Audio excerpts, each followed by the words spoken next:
You're no longer Flounder. Sorry, buddy. Congratulations!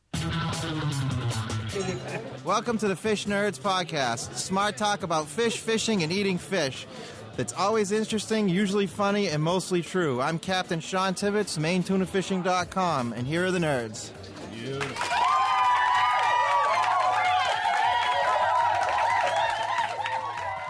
I'm Dave.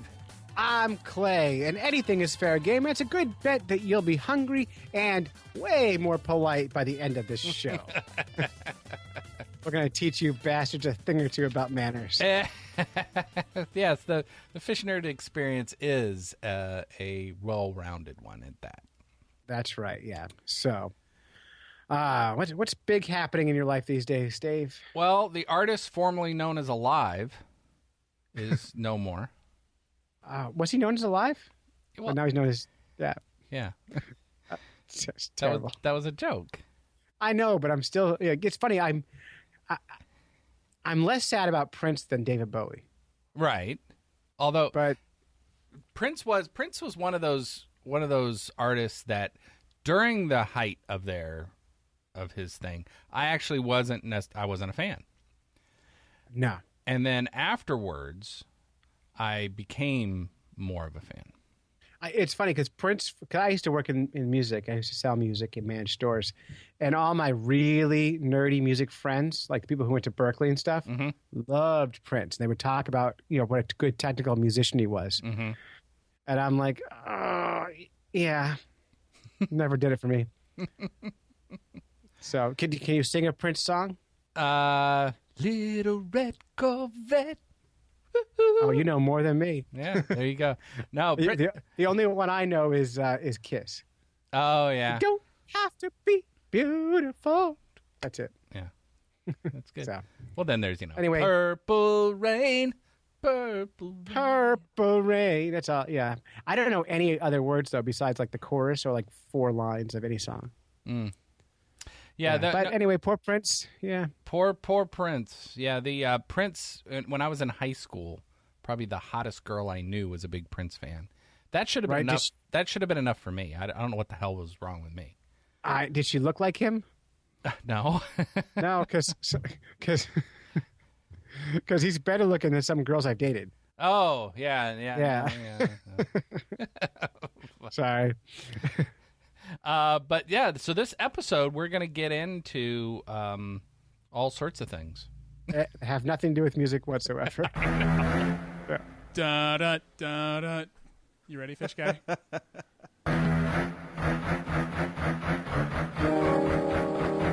Yes, I am. Amazing James. Fish guy Josh, here we go.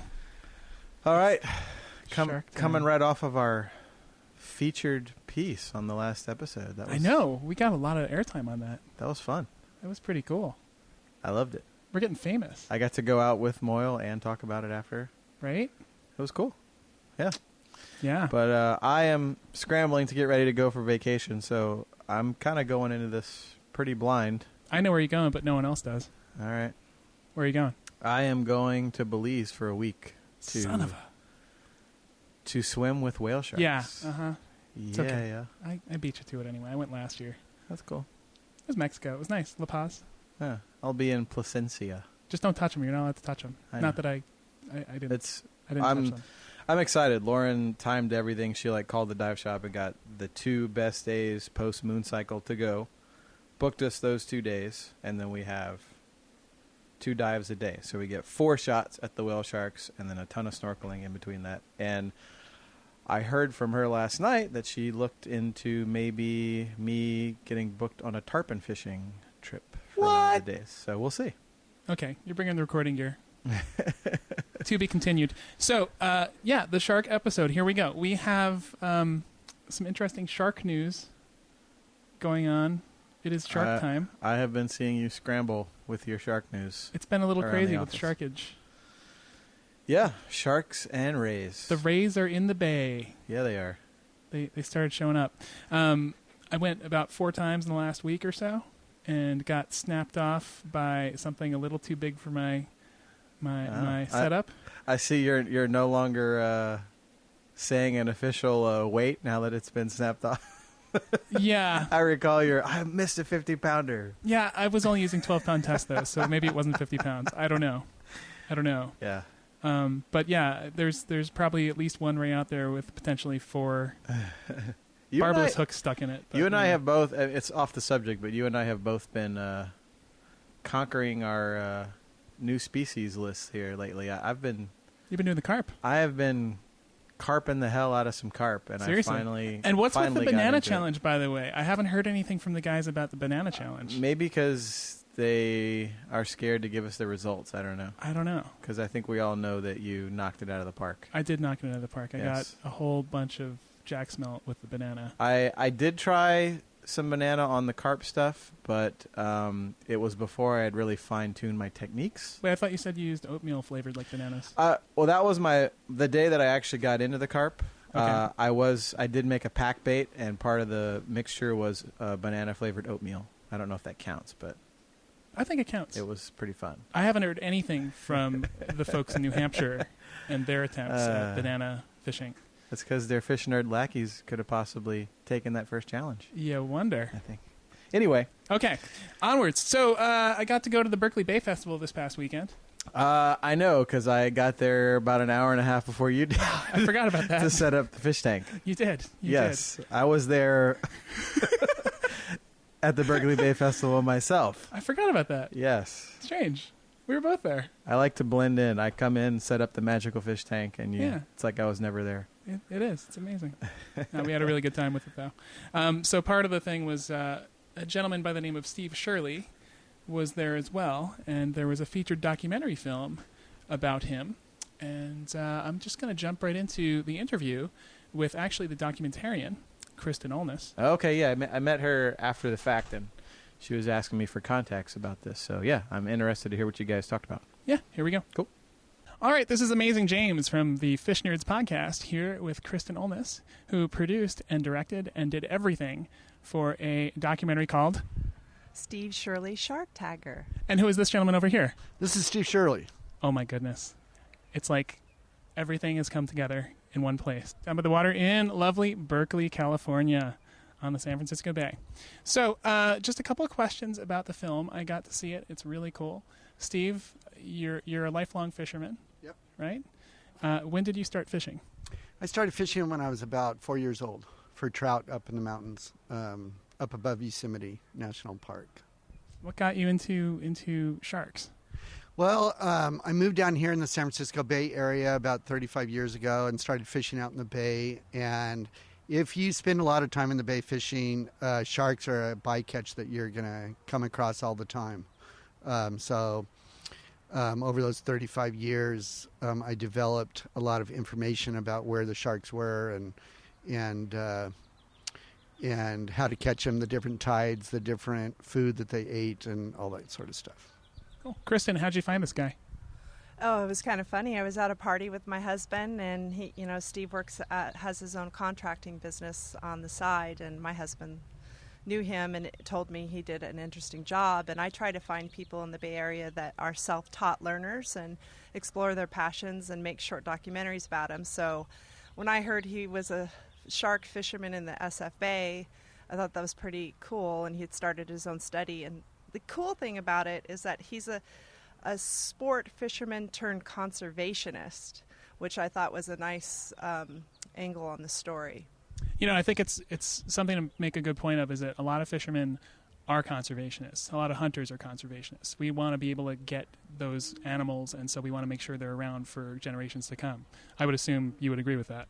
I totally agree. One thing that a sports fisherman sees is the rise and fall of different populations of sport fish over a period of time. And so being in the bay, fishing for halibut, and being out in the ocean, fishing for salmon and stuff, I've seen the decline of many species, mostly caused from overfishing and environmental factors, such as our white sturgeon. So to continue enjoying sport fishing, you start becoming a conservationist, catch and release the big fish that are the breeders and stuff. And what that does, it perpetuates the species, which then allows you to keep enjoying that and passing on that sort of hobbies down to your kids and grandkids and so forth. What's the biggest white sturgeon you've caught?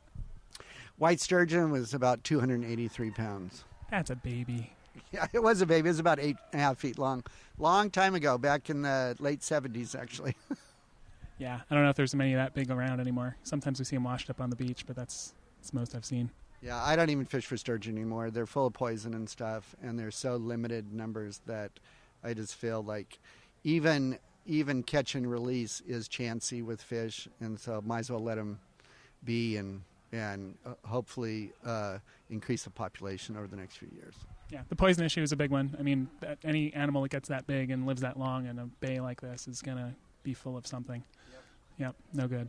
So, very interesting. So you do other documentaries as well about life, about self-taught learners? I sure do, yes.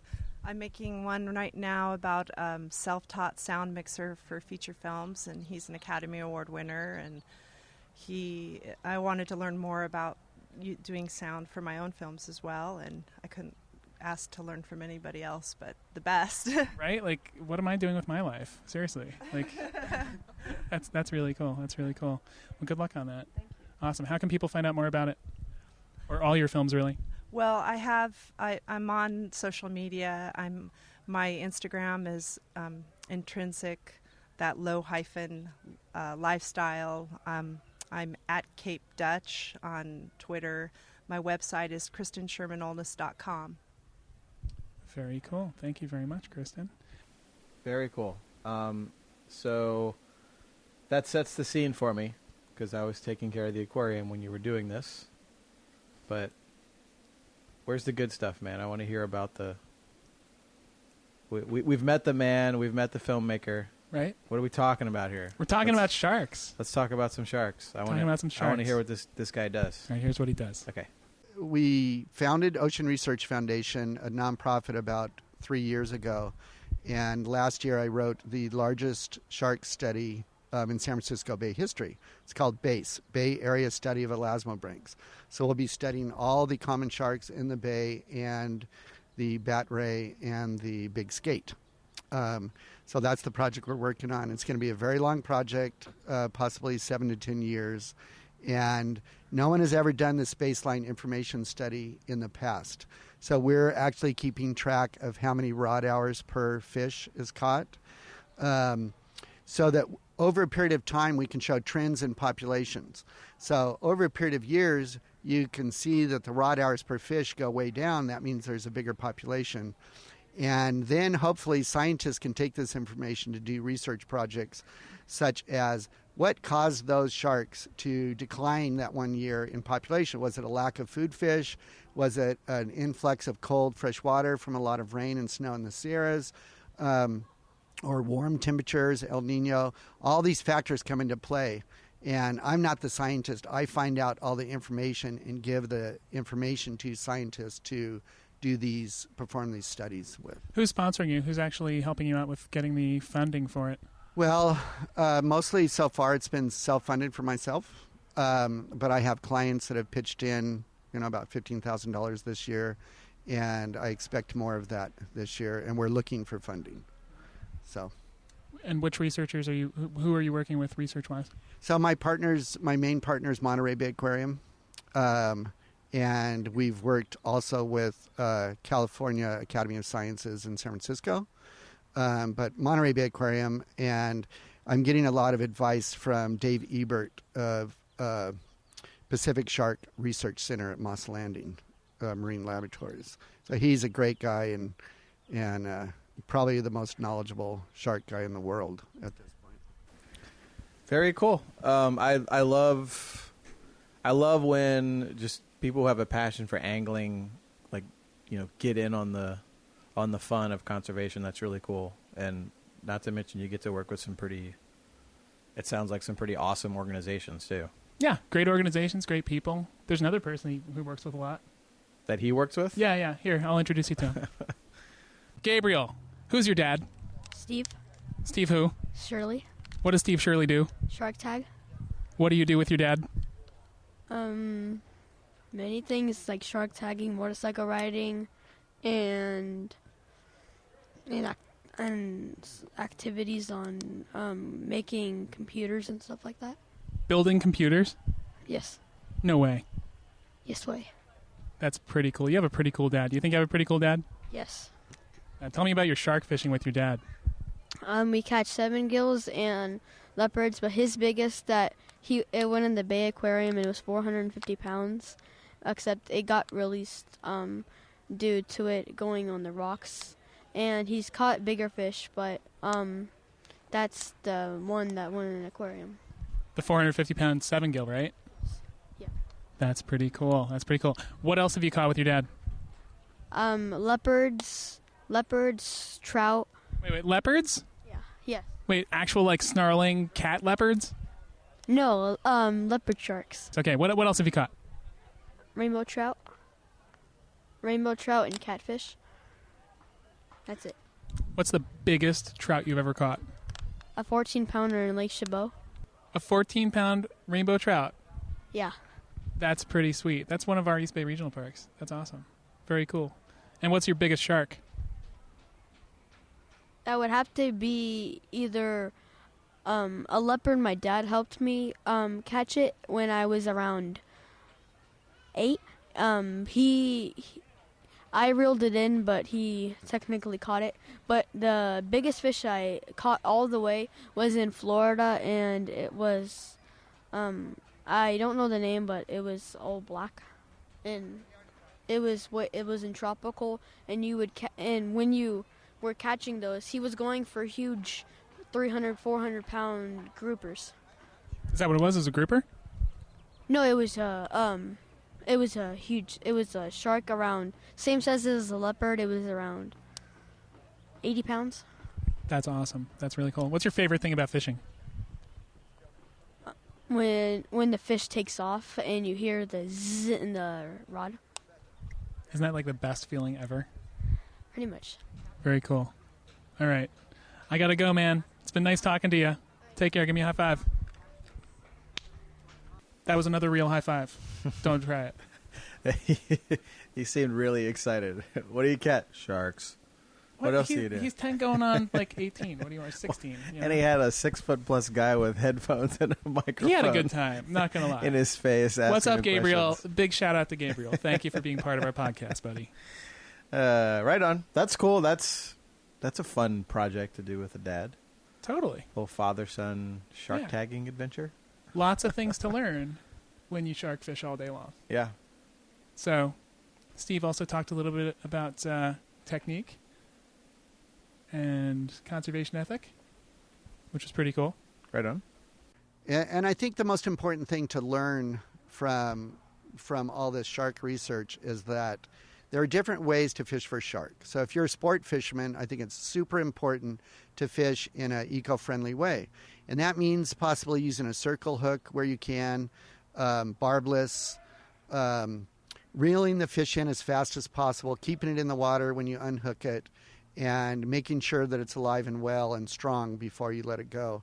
And I think if you do those simple, conservative methods when you're shark fishing, you can actually enjoy it, and the sharks will live and keep going. And you don't want to eat sharks in the bay because they're full of poisons and stuff. So keeping it is a waste of time and really harmful to the environment.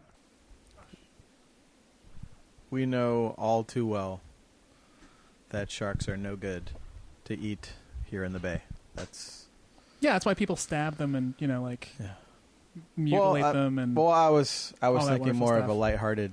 Oh, I'm side sorry. of it I'm sorry. in Did that I go into the it's not our, lighthearted part? It is one of the main Top of the food subject chain. matters that you're teaching the kids when we take the fish tank out. Yeah, we is- talk about bioaccumulation and how the Yeah. top of the food chain always accumulates all the nasty toxins. Yeah. But But man, they're fun as hell to catch. it's true. But then you get into the ethics of it, and you see people who really don't know what to do when they catch a shark. They don't understand how to hold one. They freak Or out a when they ray. catch a bat ray, especially the bat rays. Yeah. You got to feel for them. They have a tiny little barb on their tail. You take them out of the water, they're like a slab of meat that can't do anything. Yeah. Yet people are scared to death of them. Yeah, Like, you'd think that barb was, Yeah. Their electrified. Their teeth are hardly anything, too. I mean, I once had one that was foul hooked. I had to stick my fingers down its mouth, and I was scared to death of doing it. But the thing couldn't even hardly, it barely moved its mouth. Yeah, they have really interesting teeth. They really do. They're They're cool animals. Yeah. Rays in general. We used to pick them up in the bottom of the aquarium at Baltimore.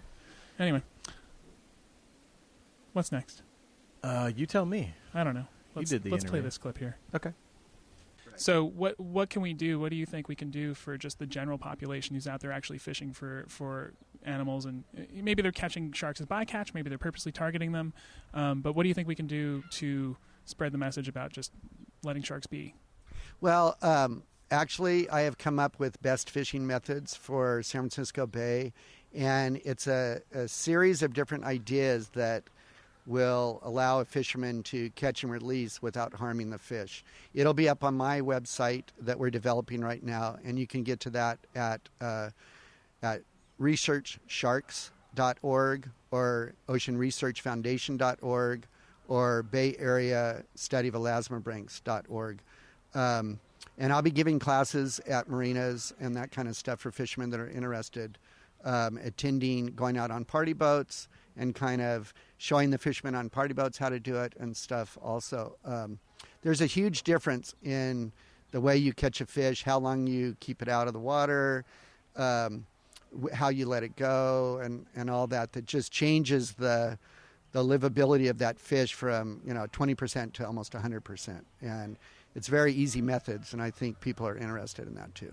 Yeah, absolutely. Absolutely. I'd love to help you out with that. Yeah, good. Cool. Yeah, see, that's the part I walked in on at the Bay Festival, was you talking to him about the actual trip. So all of that was actually very interesting. It seems like a really cool project, but I want to know more about you and potentially me going catch fish with somebody. So what was that all about? Oh, come on. I mean, you and I can go right off the... Well, I know we Sure, can, right but here. I mean, You know, mean actually go on a boat and catch it? I love like going out with other people too that are have like some sort of expertise in a specific fish. Like that's Absolutely. really cool. Absolutely. I'm hopeful we can do that. I did ask. It sounded like that's what you guys were talking about Well, when I walked up. I don't know what you're talking about. I think I specifically heard, "Oh, I can get you into some big fish." No, I really don't remember hearing No, that. I bet you don't. I don't. Sure. Yeah. No, you can go from shore right here. I'm sure I could. Yeah. But I bet you if you play this next clip, I don't know. you might be contradicting yourself. Do I have to play this clip? Yeah, I think so. I want to hear what he said. All right. And Mr. Sharkman, when are we going fishing? Well, actually, I've got about 30 shark tagging trips planned this summer through November. And we always take guests almost every time. So if you get on my list, we'll take you out. So this is in... Take a number, my friend. Aha. Yeah, take a number. No, I'm going to jump on the bandwagon with you when you go. Okay. Yeah. I guess that's all right. Because that's all right. I invite you to every fishing trip I go on. You just... You're going to Belize, last I checked. That's a I vacation. was not invited That's not to a fishing Belize. trip. I'm going to vacation Yeah. with my wife. But Okay. every time I've tried to go catch carp, I've told you when I'm going and where I'm going. I got 2 kids. I know you got 2 kids and you live two on toddlers. the bay. They're not easy so to you fish with. fish right outside your house. I get it. I'm gonna put a couple of photos out about the leopard sharks the kids caught last weekend. Right on. By the way, the fishing's been really good lately. Cool. Yeah, I Teddy definitely touched the pole and it bent over. Wow. It was amazing. My Yeah. 2-year-old, actually he's not even 2 yet. My 1 and 10-month-old caught a leopard shark. That's cool. It was pretty flippin' sweet. Yeah, I want to do that here soon. I've had good times. We didn't catch any the last time we went out on the kayaks, but it was still fun. Yeah. They're hitting Cool. hard at the beach. We should do it. Anyway. Right on. So, all right. So we We've hit all got the the bases. introduction. We got the core of it. We got some fishing lessons. Oh, let's let Kristin tell a little bit more about how you can see this movie. Yeah. How do I All right. watch this? I was just going to say, as an indie filmmaker, I'm trying to self-distribute the Steve Shirley Shark Tagger video, and it does have the conservation message that Steve was just discussing. So if you're interested in using that for your classroom or for anything, let me know, and just contact me on my website, KristinShermanolis.com. Awesome. Sounds great. Thank you guys so much. There it is. All right. This is actually that turned out that's what she was talking to me about after you guys finished up your interview was Getting in touch with distribution people, and stuff. distributing So it. Yeah. hopefully hopefully I let her do a few Yeah. Good idea. So if anyone out there is an educator or interested in spreading the word about conservation ethics with shark fishing, Kristin's your person. Yeah, she was concerned when I was mentioning like AZA, Association of Zoos and Aquariums, and places that were beyond California. Like, who's going to care about leopard shark tagging in California? I said, well, leopard sharks are a really common display fish at aquariums all over the country. I mean, I think they mostly do 7-gill, but it's right. a pretty easy. A lot of people have those cold water Pacific exhibits. So I mean, it's one of those things. Sharks in general, they're a what's the word for it? Cool. Yeah. That. No, the big sciencey word for it. They're charismatic megafauna. There you go. Wow. Charismatic megafauna. So you're saying they're cool? Pretty much. In many more syllables than cool. Right on. Well, I'm glad I finally. And you're gonna go see one of the biggest ones. Actually, you're gonna go see the biggest fish in the world. Hopefully, don't jinx me, but yeah, we'll see. Good luck. With it. I'm getting a ride from you tomorrow to the airport. Yeah, and you're getting a ride from me right now to go pick up your car. So I'll grab the recorder tomorrow, and hopefully I get some good stuff while I'm out there. We'll see. Let's get you moving out of here. All right, let's go see some whale sharks. All right, until next time, this is Amazing James. This is Fish Guy Josh. And this is Effin' West.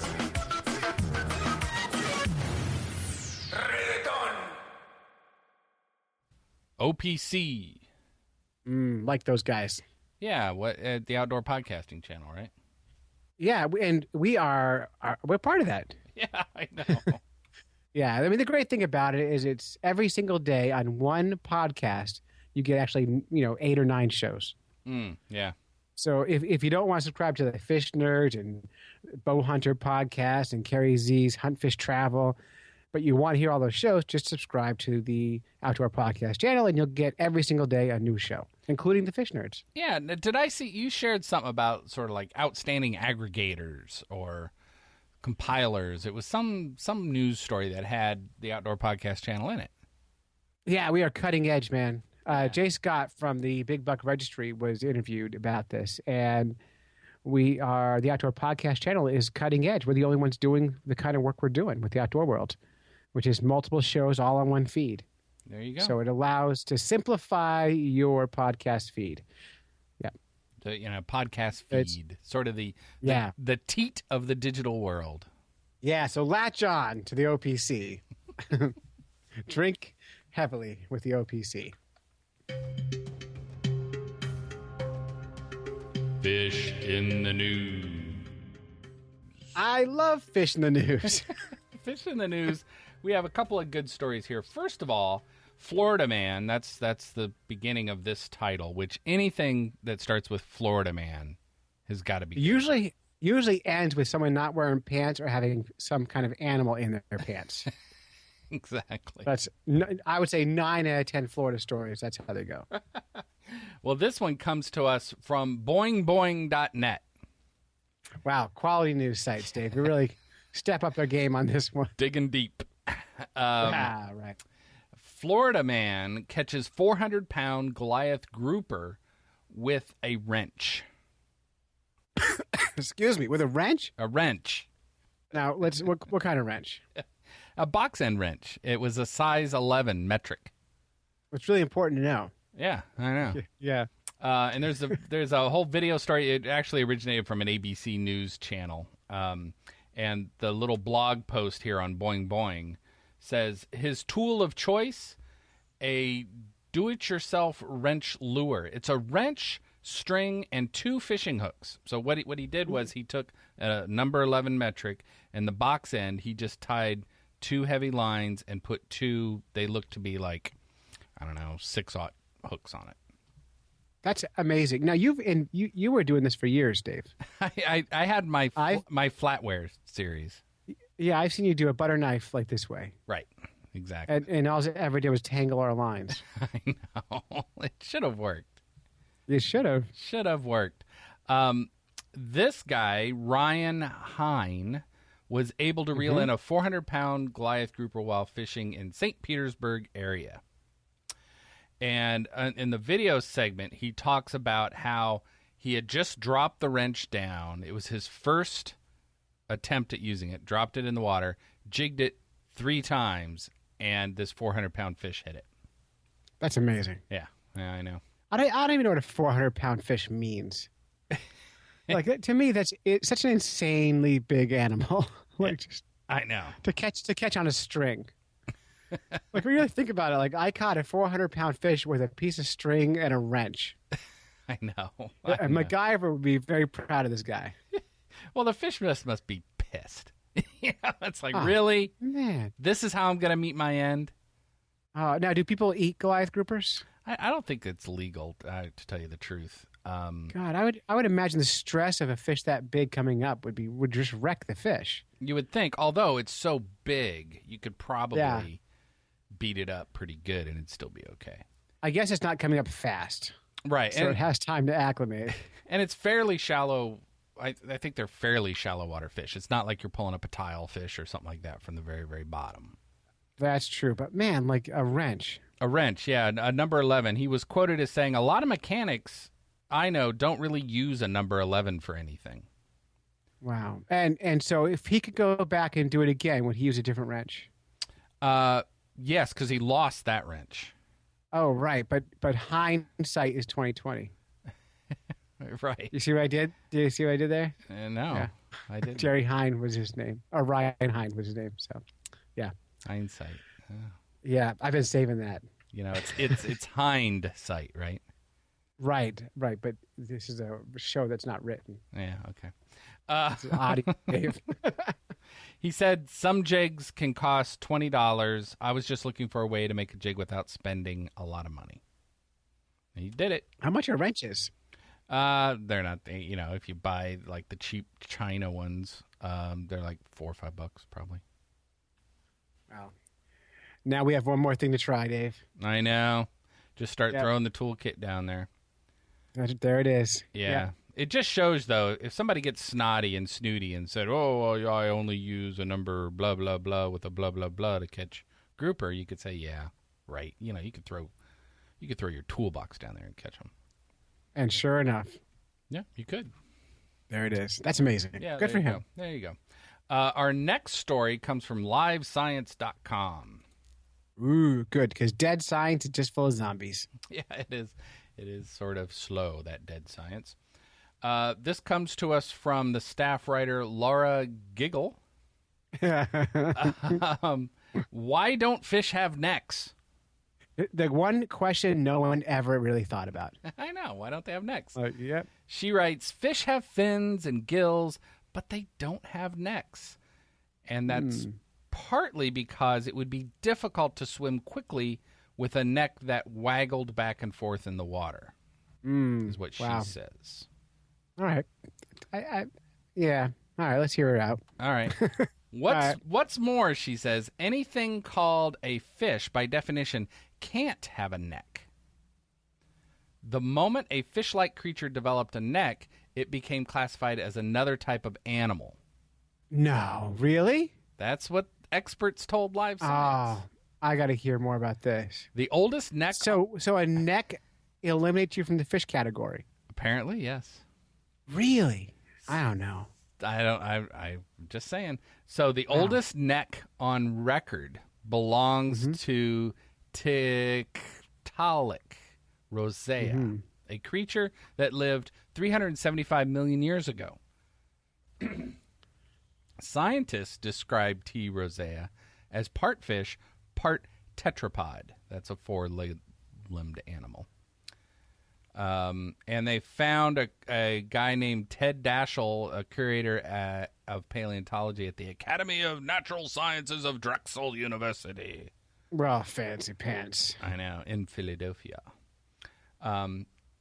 Excuse me, boy. My neck is causing, my evolutionary to show. This is why fish don't have sore throats. That's right. That's why you never hear them clear their throats. Nope. Instead of necks, fish have a series of bones that connect the skull to the shoulder girdle, which attaches to the fins. And Daschle says the shoulder girdles are those bony elements, like the clavicle and the scapula, that support the front appendage, whether it's a fin or a limb. That's what he says. Okay. Well, I believe him. I don't understand it, but I believe him. What do I know? But apparently, yes. If something has a neck, it can't be a fish, according to. Did any? So they're tetrapods, but like, what are they? Those things? Yeah. I don't know. They're 375 million years ago. Who cares? Right, but they went from being fish to any four-legged animal. What are they? Are they amphibians? Are they reptiles? What are they? I don't know. Well, there's a hole in the story. No, there's not. It goes into this. Do you really want me to go into this? They have a picture of it. I see it. Yeah, see, that was the thing. I didn't want to get into it. All right. Because, it's into it. But it's basically a one of those old flippery-looking things.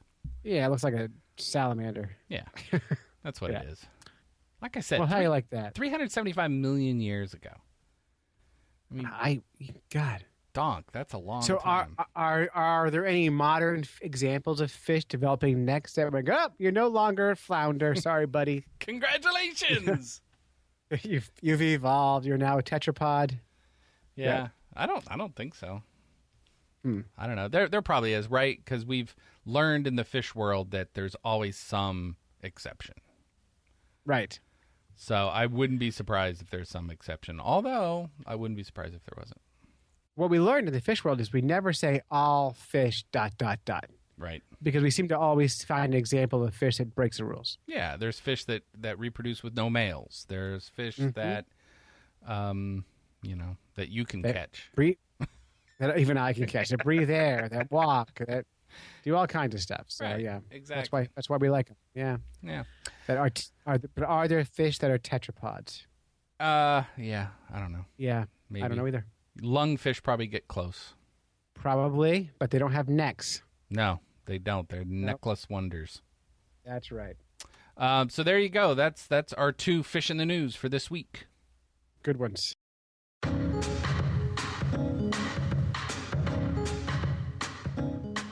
Dave, what, I'm so tired of you being that guy. I'm tired of you being that guy. I know. Well, I'm always that guy. And that guy is the guy who doesn't know what he's supposed to do. So we have a segment here contributed to us from Matt Acree from Folly Beach, South Carolina. He took me fishing on his boat last year, and then he sent me this link called How to Not Be That Guy When Invited to Fish on a Friend's Boat. So I'm wondering, how many rules did I break on his boat? All right. Well, all right. So that's good. So you got a list. So why don't you start? Yeah. Now a little bit of me is offended. I'm just saying. It's like passive aggressive. Oh yeah. You know what I mean? Like it's I don't know. Yeah, we had a great time, and by the way, look at this article. I'm just saying. Right. So this is what to do if a guy invites you or a person invites you to fish on their boat. Here's the rules. Okay. All right. And there's just like a list of 10 rules. We're going to go through them kind of fast, and here it is. First of all, food. Don't be the guy that brings one bag of pretzel rods for a full day of boating. Essentially saying bring extra food. Okay. Well, that makes sense. You should always have enough to share. Yeah, always. Now, I am that guy. I always don't bring enough food. Oh. Yeah. Remember when we fished with Captain Sean? I know exactly what you're going to say. You and I did not bring anything to eat. No. But the guys who came out with us must have read this article because they brought like 10 extra sandwiches. It was unreal how much food they brought. Yeah, and they were right. Yeah, they were. So. They were. And do you remember that like bag of Twizzlers? Yeah, but I don't eat Twizzlers. I know, but it was like a Sam's Club, bushel of Twizzlers. Huge. Yeah. So, although in high school I used to take Twizzlers, I'd bite the ends off them and use them for straws to drink my soda. Well, of course, duh. Double down on the sugar that way. Yeah. So number 2, drinks. Always bring twice what you can drink, and that's about. Again, it goes back same as food. It's about sharing. Yeah, it is about sharing. So twice what you can drink. Right. So, yeah. Yeah, very good. The next one. Camel, bring 2 camels. Bring 2 camels. The next one, guests. And it said, did you tell the captain you were bringing a friend, dog, or child on their boat? Yeah, this is a tough one, Dave. No, it's not. No, it's easy. No, it's easy. Right. Well, go so ahead. you don't have wife and kids who want to come on a boat with you. So I struggle with this. I get invited to go fishing, and I'm like, yeah, I'll go. And then I tell Kristin or the kids, and like, oh, can we come? I'm like, I don't know. And then I have to like make the call to the captain and say, can I bring my wife and kids? Yeah, and then you got And kids, and yeah. yeah, and they always say yes, of course. But do they want to? We'll never know. Well, unless they send you articles after. Right. Well, it's funny because the guest I brought on Matt Acree's boat was my mother-in-law. So, you know. Yep. Yeah. All right. I'm just saying it's right there, number 3. Yeah. Anyway, if you bring guests, bring extra drinks. Right. Exactly. Well, what about number 4? Was anything? What did you do? Number 4? I don't smoke. Oh. Not a problem. Yeah. But what I would never do is tell a captain not to smoke. Oh yeah, you don't want to do that. That's not in there. This says if you smoke, ask first. Uh-huh. But it should also say don't hassle the captain because it's their boat. Right. Well, yeah, So- that is true. And then at the very end of this thing, it says never throw your butts in the water. That's fair. That's totally fair. And, smokers, fine. Secondhand smoke, you're killing me too. Fine. You dick. You dick. You suck. But fine, I can live with that. The thing that makes my head explode is when they flick the butts everywhere. Yeah, that's crazy. It's like, why is there a disconnect? Why does that not register as littering to you in your head? I don't know. And I've talked to some who do it and they're like, oh, I buy biodegradable, filters. Mm. I'm like, okay, so can I throw all my paper out the window? I know. You Throw all my crap out the window? Yeah. Now, do you ever litter at all, Dave? Do I Is ever? there anything you throw out the window or off a boat? Any kind of thing? Chewing gum. Chewing gum. So food items. Yep. Yeah. I frequently will throw food out my window or off the boat, but not the wrappers that come in. Oh, God, no. So, No. yeah.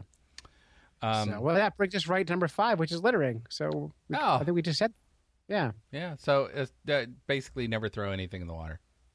Yep. And it even says orange rinds, peanut shells, no big deal. So there it is. There you go. Although I heard just tonight on the radio that orange peels out in nature last for 3 years. Okay. So just saying, 3 years, that's nothing to sneeze at. That is nothing to sneeze at. Right. And by the way, really nice for keeping ants out of your garden. Oh, really? Yeah, apparently for 3 years. Apparently. Yeah, tear them up, throw them in your garden, and ants hate them. Yeah, there you go. Number 6, be prepared. Mm-hmm. So be sure you've brought all you need for fun in the sun. This includes sunscreen, sunglasses, chapstick, towel, everything. Yeah. I'm never prepared.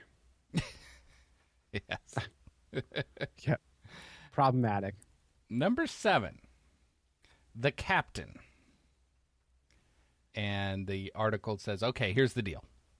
The captain is in charge of the boat.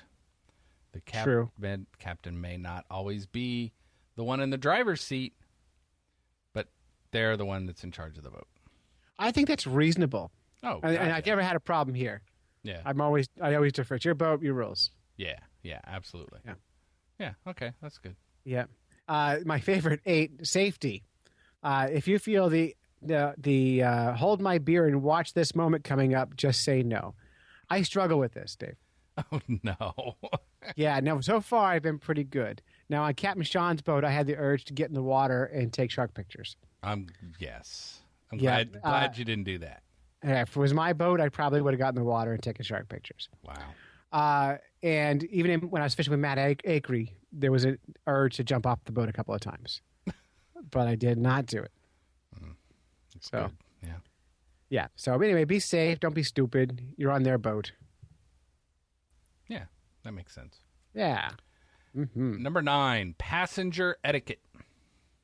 Yeah. I mean, this should be obvious stuff, this one. Yeah, don't step on the seats. Only step on hard surfaces. Leave the coolers on the floor. Don't bring broken glass. Don't bring broken glass on the boat. Break it when you get there. Leave your used hypodermics on the beach where everybody else leaves them. Yeah. Yeah. That makes sense. Yeah, I love this. My favorite, though, is don't try to help unless the captain asks you. Mm. And I like that a lot because, you think you're doing something, but they have a routine on these boats. They're small space. They know what they're doing, and you're really in the way 9 out of 10 times. Right. So when they're doing stuff, just get out of the way. And we've experienced this with the when we have a charter, somebody is that's their job.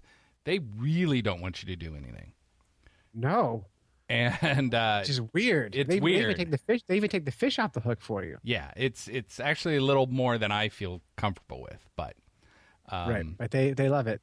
That's what they do. So yeah, there you go. Number 10. Mm-hmm. Don't be late. I don't have a problem here. I'm never late for anything. You are rarely late. Yeah, I don't do late very well. Yeah, you don't do late very well. I was late with Captain Sean. So. Yeah, and Maine tuna fishing. Yeah, he didn't like that. No, he got all bent out of shape about that. Yeah. But it's funny because he was nice to you about it. If it was me, he would have beat the hell out of me. like not physically, but he would have verbally beat me up. Mm-hmm. And I'm scared of Captain Sean. As we all should. I don't know what to do with Captain Sean. I like him. He takes me fishing, but he scares the hell out of me. Like I'm so nervous around him. When I went to Kittery Trading Post, I ran into Sean, and it's just great to always run in. When you have people you run into and they always say, "Hey, how you doing?" That's always nice. Yeah. And he's that guy. He is that guy. It's great. So, all right. Next, and Lindsay too. I don't want to forget Lindsay. She was there, did the same thing. Right. Right. She's great. Yeah. Number 9 or 11, the last one. Yeah. Disembark. Stay out of the way. Pick up your stuff, but sit down until the boat's docked. Yeah. Easy stuff, right? Right. And then of course, not numbered. It should be in there. Number 12 is not number 12. Offer to pay for gas. That's a good one. Yeah. Everyone I've ever offered says no, but offer anyway. Yeah, it's just polite. Yeah. By the way, if I take someone fishing and they offer to pay for gas, I say yes. I will take your money. So, yeah. Yeah. So, what do you think? What do I think? Yeah. Why did he send you this article? I think I screwed up. In what way? Which one? Well, I didn't bring enough snacks. Mm-hmm. I drank his water and Gatorade. And I think I shared his lunch with him. So, yeah. Fail. Yeah. Yeah. You forgot the mother-in-law. I left her behind. I disembarked and I left her on the boat. And now all she's going to hear about is politics. Yeah. And by the way, she listens to this show. Hi, Sue. Hi, Mumsy. I call her Mumsy. Yeah. Nice. Yeah, she's great though. She's always up for an adventure.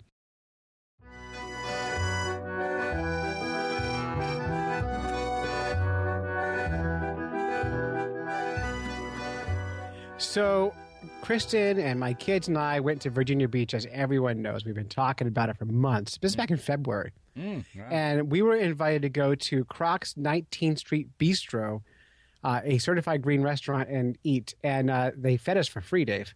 Oh, that's cool. That is cool. That wasn't the deal. We just offered to come to a show about them. We thought we were going to be paying, but anyway. So they invited us in. The chef Matt Knack, who, by the way, do you ever read McCloskey books? I did. Yes, I have. Yeah, reminds me of Robert McCloskey books. The Make Way for Duckling. Do you remember the ducks' names? Yeah, Whack, Quack, Flack, Zach, Matt, Knack. Jack. Yeah. Anyway, they invited us up for dinner. We had a great meal and a good time. And here is the story.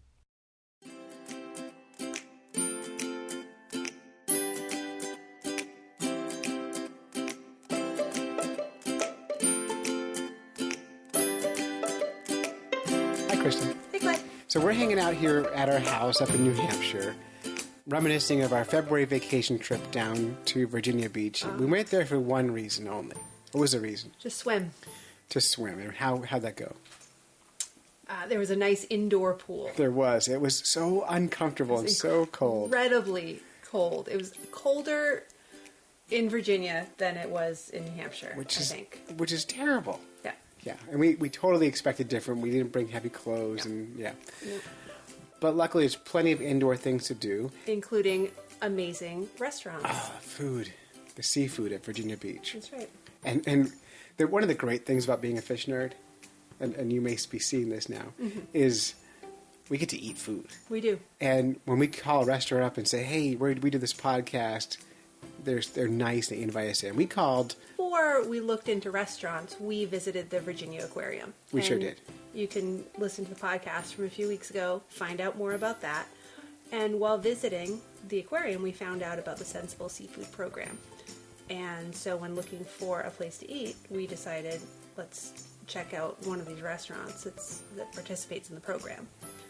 And so I searched around, and I found one that not only participated in the program, they have an organic garden, they grow their own food, and they have drag brunch on Sundays. Oh.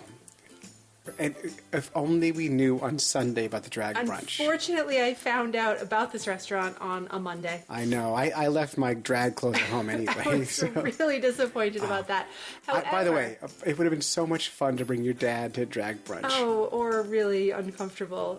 So terrible. much fun. So much fun. But any restaurant that has all three of those things is just guaranteed to be a win. And it was absolutely the place we needed to go. And we did. And we met the owner, and we got invited back, and we got to hang out with Chef Matt Knack. We're making, we're going to start you off with Tuna Bites, 5-pepper Tuna Bites. Then we're going to do seafood risotto and shrimp and grits. Seafood risotto and shrimp and grits. So these are 3 of our most popular items. Other than the 5-pepper tuna steak, I figured we'll do Tuna Bites, and then we'll do more seafood other than just tuna. Why not? If you're on a diet, don't come here or get a salad, because we love butter. We love fat as flavor. That's one of the first things you learn. Basically with Tuna Bites, as you said, butter in your pan. We'll get it really hot, because you want to serve. We serve our Tuna Bites medium rare. So the hotter the pan, the better.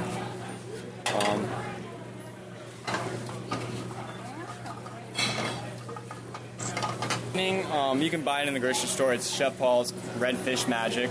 We call it Fat Man in a Can. Fat Man in a Can. Fat Man in a Can. So we'll just add a little spice to it. And you put the spice right in the pan on the butter. Because that makes it coat the fish evenly. You're not just, if I season it just the top, the bottom won't be seasoned. So if you get it in the liquid or whatever you're cooking in, oil, butter, whatever, it'll be able to coat easier. So we'll just kind of throw that in there, and it'll take about 2 minutes tops. So It looks great. I'm a big fan of garlic, so I do garlic and everything. It's healthy. And I tell everybody who's at home cooks, especially with seafood, light salt, because it's in the ocean, it's in salt water, so you don't need a lot of salt. That's where a lot of people go wrong with seafood, is it's too salty, and that's pretty much it's not the fish's fault, it's your fault because you added the salt to it. Right? So yeah. How dare they? How dare they?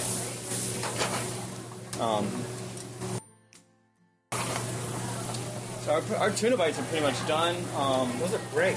Of course, if you want them more well done or more cooked, absolutely cook them as long as you like. Just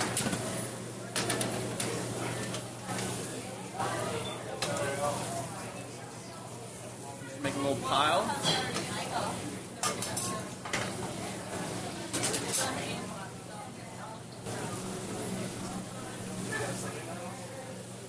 Smell is really, really good. Yeah. That's the first thing you eat with your nose and your eyes first. So. Okay, what is that sauce? This is our 5-pepper sauce. Fire pepper? 5 pepper. Oh, 5 pepper. It is not that spicy. It's more of like a kind of heat and a sweet kind of thing. So right here, we got our seafood risotto going really nice. We'll just add a little bit of white wine. And I always like, especially with like, delicate stuff like, scallops, I try to just kind of cover it a little bit, just so it kind of steams. And actually, you'll get a really cool picture when we open it. You'll have a big cloud of steam coming up. Oh, nice. The dramatic. Yes. Too bad we don't have too much seafood dishes with fire, because us chefs, we love flambeing everything. Nice.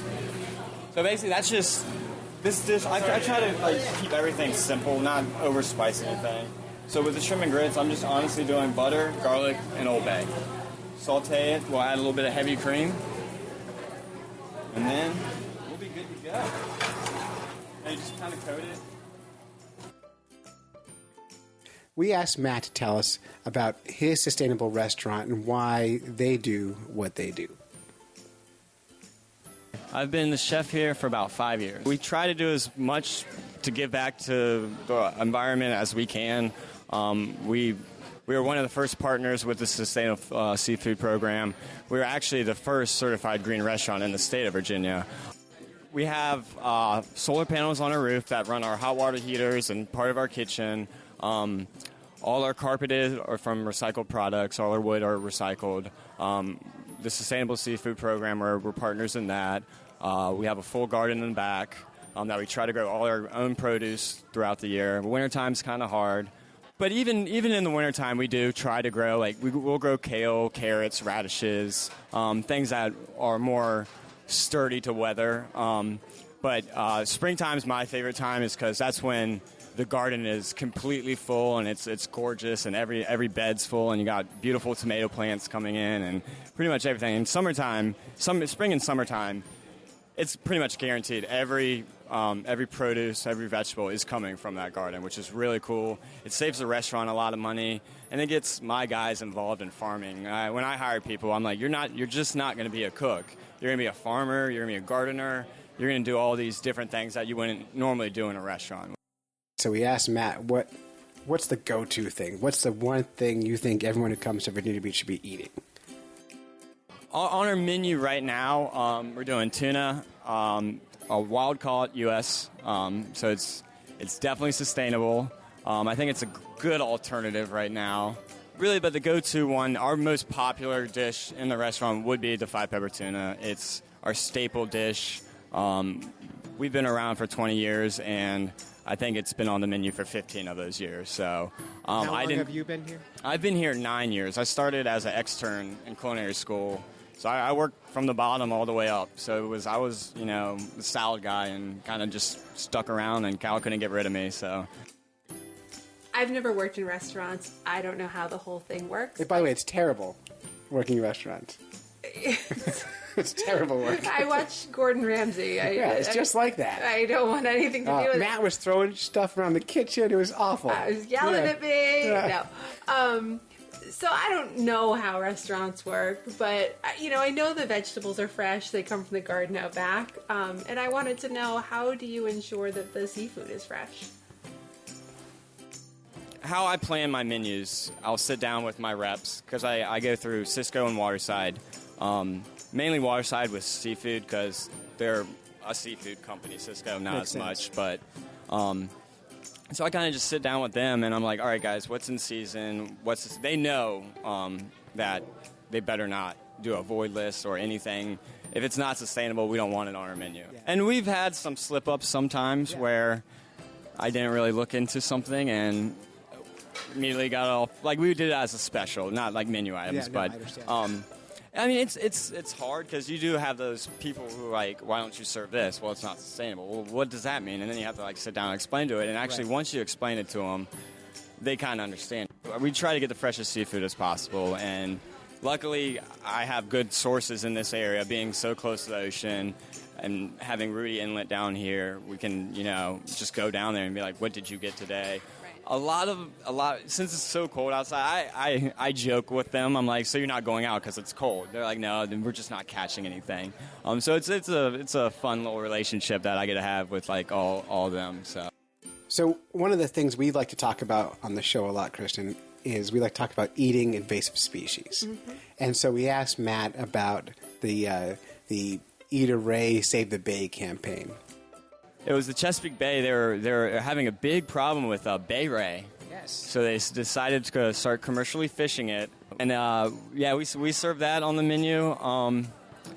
It was a different fish. It wasn't my favorite fish. It's very unique, but it kind of didn't pan out. It really didn't taste good. It was kind of problematic. It was a little muddy, but I mean, it was one of those things. Either you loved it or you hated it, and we had people who loved it. So I still get customers that come in and like, you don't have the ray anymore. I'm like, no, I don't. Well, if you had it, we'd be all on it, just because of that notion of eating something odd. Mm-hmm.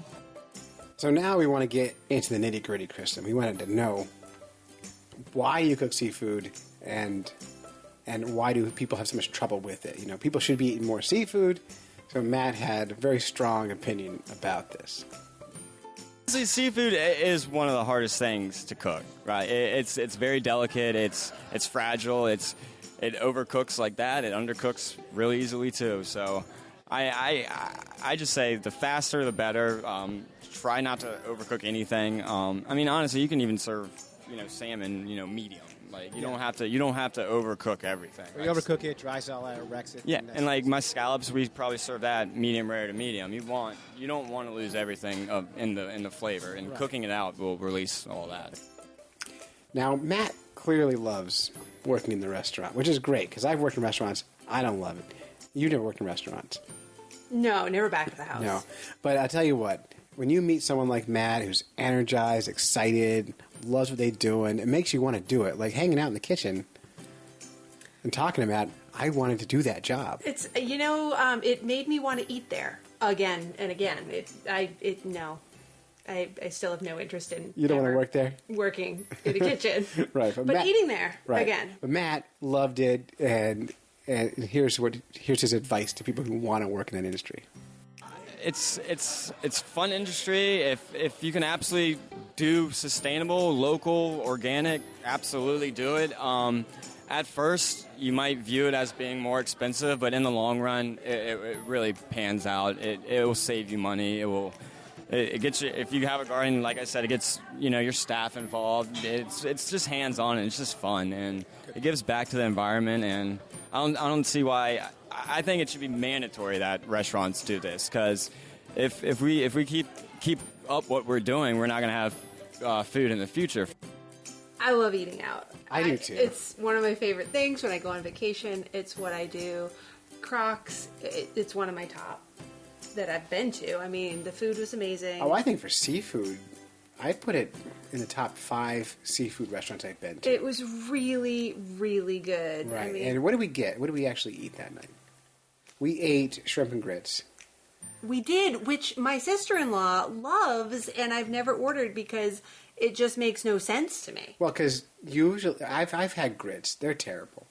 And they weren't terrible at Crocs. They weren't. We had shrimp and grits, and it was one of my favorite dishes. And we had seafood risotto, which was unbelievably good. And we had Tuna Bites. So we had these 3 things, and we really got a good feel for the restaurant. And that's going to be our place when we go to Virginia Beach again. Absolutely. And it was more than the food. It was the place felt good. It felt welcoming. It felt modern. It felt great. It's kind of easy to go to restaurant, kind people, and again, Matt was so kind to us and so great, and we can't thank Croc's 19th Street Bistro enough. So if you're in Virginia Beach, find your way to Croc's 19th Street Bistro and get a nice meal and say hi to Matt for us.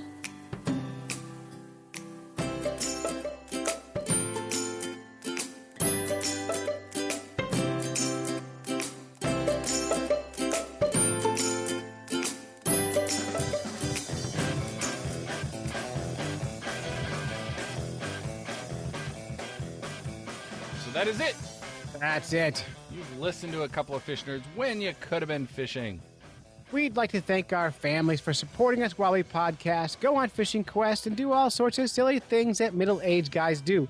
If you would like to support the Fish Nerds, go to patreon.com and search for Fish Nerds and help us crowdfund this show. Special thanks to Chef Knack of Croc's 19th Street Bistro and Effin West, Amazing James, and Fish Guy Josh.